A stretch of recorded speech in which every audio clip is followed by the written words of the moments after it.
আজ 12 জুন 2025 সাল বৃহস্পতিবার। এই মুহূর্তে আবহাওয়ার সবথেকে গুরুত্বপূর্ণ খবর হলো বঙ্গোপসাগরে নতুন করে একটি নিম্নচাপ তৈরি হতে চলেছে আগামী 16 থেকে 17 তারিখের মধ্যে। এই নিম্নচাপের ফলে আবার দক্ষিণবঙ্গে একটা ঝড় বৃষ্টির পূর্বাভাস দিয়েছে হাওয়া অফিস। কোন কোন জেলায় বৃষ্টি হবে, কেমন বৃষ্টি হবে, এই বৃষ্টির ফলেই কি নিম্নচাপের হাত ধরে বর্ষা দক্ষিণবঙ্গে প্রবেশ করবে, কি জানাচ্ছে আবহাওয়া দপ্তর, সেটাও আপনাদের জানাবো। এর সাথে এই প্রচণ্ড গরমের মধ্যেই আজ, আগামীকাল এবং শনিবার রবিবার বৃষ্টির হলুদ সতর্কতা জারি করেছে আলিপুর আবহাওয়া দপ্তর। সেটাও আপনাদের জানাবো যে বৃষ্টি কি সত্যিই হবে, কোন কোন জেলায় বৃষ্টির সম্ভাবনা রয়েছে, এর ফলে তাপমাত্রার কতটা হেরফের হবে সেটাও আপনাদের জানাবো। এবং সবশেষে জানাবো দক্ষিণবঙ্গে কবে বর্ষা প্রবেশ করছে। প্রথমেই আমরা আসছি বৃষ্টি প্রসঙ্গে। বৃষ্টির পূর্বাভাস দিয়েছে আলিপুর আবহাওয়া দপ্তর। হলুদ সতর্কতা জারি করেছে বিশেষ করে কলকাতা, হাওড়া, উত্তর 24 পরগনা, দক্ষিণ 24 পরগনা, পূর্ব মেদিনীপুর, পশ্চিম মেদিনীপুর, এই সমস্ত জেলাগুলোতে আজ, আগামীকাল বৃষ্টির সতর্কতা রয়েছে এবং শনিবার রবিবার পর্যন্ত কোথাও কোথাও বৃষ্টি হবে। তবে বৃষ্টির পূর্বাভাস থাকলেও এই মুহূর্তে কিন্তু কোথাও ভারী বৃষ্টি বা প্রচণ্ড বৃষ্টির কথা বলা হয়নি। দু একটি জায়গায় ঝোড়ো হাওয়া বইতে পারে এবং বজ্রবিদ্যুৎ সহ বৃষ্টির সম্ভাবনা রয়েছে। তবে বিকেলের দিকে এবং সন্ধে রাতের দিকে বৃষ্টি হতে পারে। তবে ছিটে ফোঁটা প্রচণ্ড বৃষ্টি বা ভারী বৃষ্টির কথা বলা হয়নি। এছাড়াও পূর্ব বর্ধমান, পশ্চিম বর্ধমান, বাঁকুড়া, পুরুলিয়া, ঝাড়গ্রাম, এখানে আপাতত তেমন কোনো বৃষ্টির সম্ভাবনা নেই। তাপমাত্রা উত্তরোত্তর বৃদ্ধি পাবে। ভারত থেকে আসছে প্রচণ্ড পরিমাণে জলীয় বাষ্প।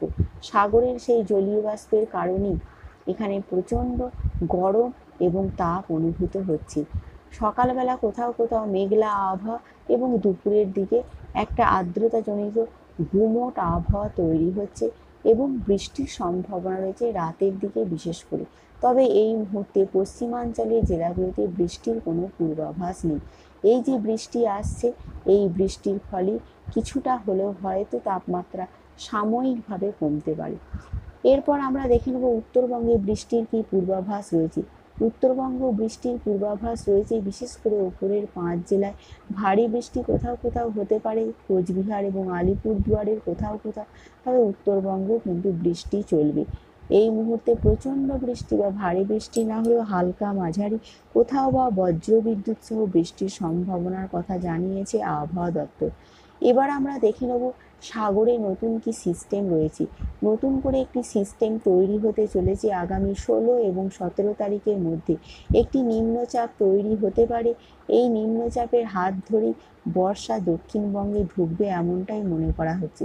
অর্থাৎ যেটা জানা যাচ্ছে যে আগামী 14 তারিখের আগে কিন্তু দক্ষিণবঙ্গে বর্ষা প্রবেশ করবে না। এই প্রাক বর্ষার বৃষ্টি কোথাও কোথাও শুরু হয়েছে, তবে প্রচণ্ড বৃষ্টি এই মুহূর্তে দক্ষিণবঙ্গের কোথাও নেই।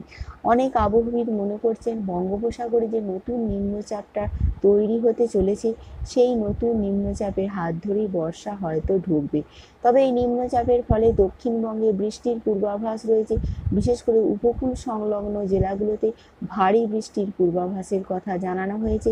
এছাড়াও বাংলাদেশের উপকূলবর্তী চট্টগ্রাম, ঢাকা, খুলনা, বরিশাল, এখানেও বৃষ্টির সম্ভাবনার কথা জানানো হয়েছে। অর্থাৎ যে নতুন করে একটি সিস্টেম তৈরি হয়েছে তার ফলে বেশ ভালো রকম বৃষ্টির পূর্বাভাস রয়েছে। উত্তরবঙ্গেও কোথাও কোথাও বৃষ্টি হতে পারে এমনটা জানা যাচ্ছে। তবে জিস্ট বলতে গেলে এটাই বলবো, আজ বৃহস্পতিবার, শুক্রবার, শনিবার এবং রবিবার পর্যন্ত দক্ষিণবঙ্গে বৃষ্টির পূর্বাভাস দিয়েছে আবহাওয়া দপ্তর।